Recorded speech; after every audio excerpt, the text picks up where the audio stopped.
ازيكم يا حبايبي عاملين ايه؟ بما ان احنا في رمضان وعملنا كذا مرة مع بعض حلويات، عملنا كنافة بالمانجا وعملنا بلح الشام وعملنا فطيرة البلح. هنعمل ان شاء الله النهاردة مع بعض الجلاش بس بطريقة مختلفة شوية.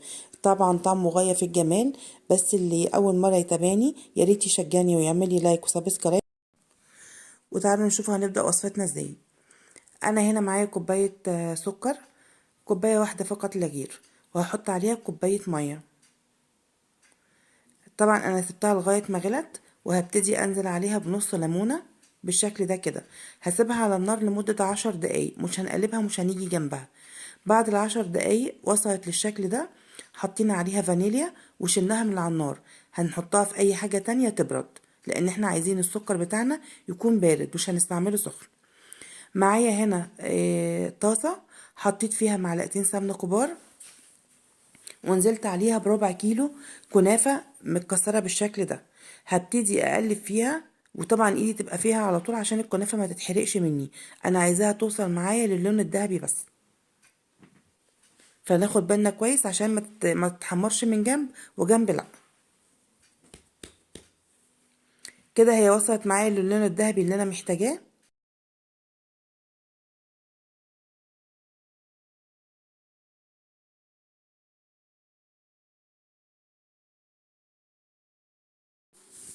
هبتدي انزل بقى ب3 معالق سكر بودرة بالشكل ده عليها، وهقلبها لغاية ما السكر يختفي خالص منها. كده خلاص انا قلبتها، ابتدت بقى تبقى جاهزه معايا الحشوه. هحطها في بوله واسيبها تبرد، يعني تبقى دافيه مش سخنه قوي.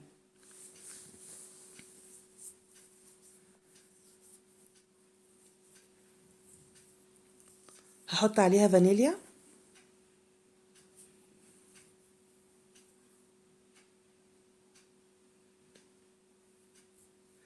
ومعايا سوداني مجروش، ومعايا جوز هند،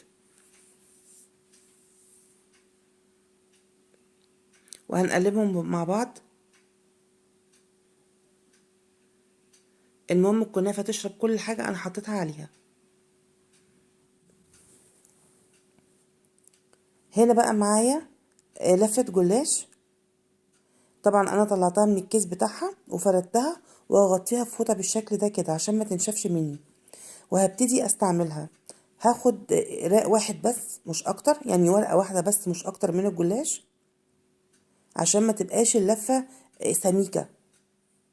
بفردها كده،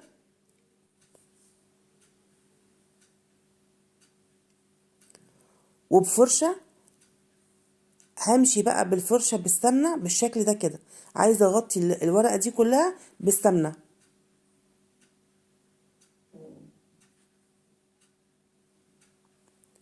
وهبتدي اتنيها، اتني جزء كده بسيط منها،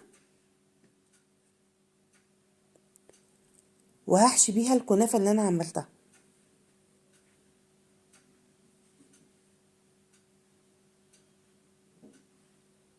بالشكل ده كده. وهبتدي بقى الفها بالراحة خالص. هي هتتلف معاكي بسهولة، ما فيهاش اي مشكلة، هي هتتلف بمنتهى السهولة.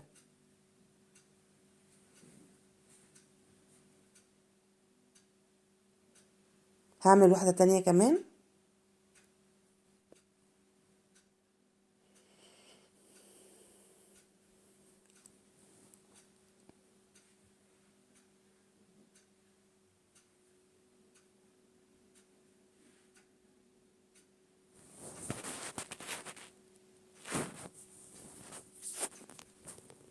وهبتدي برضو ألفها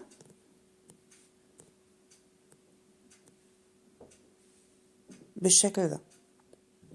هنا بقى هجيب الحوض اللي أنا هستعمله وهدخله الفرن، هدهنه سمنة، وهبتدي أرص فيه الجلاش.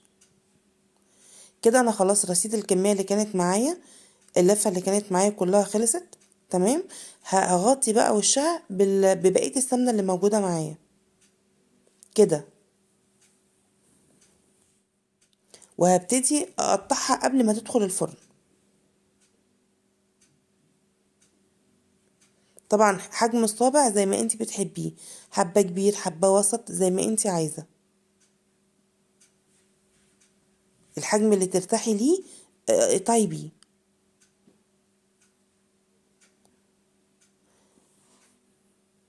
كده خلاص انا قطعته وكان جاهز ان هو يدخل الفرن. هحطه على الشبكة في النص. تمام. هياخد حوالي نص ساعة. طلع بالشكل ده كده، انا حمرته لغاية ما وصل للون الذهبي بالشكل ده. طبعا السكر عندنا هنا بارد والجلاش سخن، نزلت بالشربات فوقه على طول وهو سخن، ما بستناش ان هو يبرد، ساعة ما بيطلع على طول من الفرن.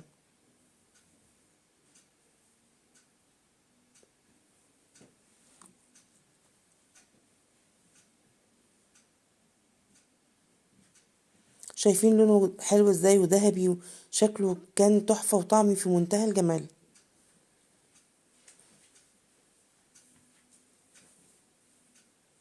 وده شكل الجلاش لما خلص خلاص. وطبعا انت بقى ليكي حرية التزيين ده بقى على حسب ذوقك. حابة تحطي مكسرات، حابة تحطي سوداني، اللي ترتاحي له وتحبيه اعمليه. وبكده يكون الفيديو خلاص خلص. يا رب يكون الفيديو عجبكم وتشجعوني وتعملوا لي لايك وسبسكرايب. اشوفكم ان شاء الله في فيديو جديد.